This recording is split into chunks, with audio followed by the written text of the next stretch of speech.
सच्चा तो राजू भैया कब की जिताए देख है।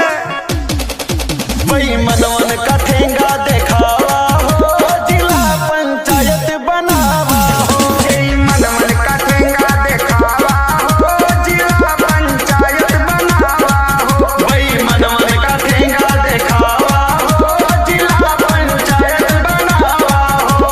राजू भैया का जितावा हो, जिला पंचायत बनावा हो। राजू भैया सुना है बहुत नीक इंसान है, सबके दुखे सुख में काम आवत है। अरे बच्चा हमार कौनो न्योता नहीं छोड़त है। हम बीमार रहें तो हमार तन मन धन से मदद की राजू सिंह। अच्छा तो अब की दादी का लावा जी वोट डलवा। अरे हमार बुढ़िया जाइए वोट दे के आई।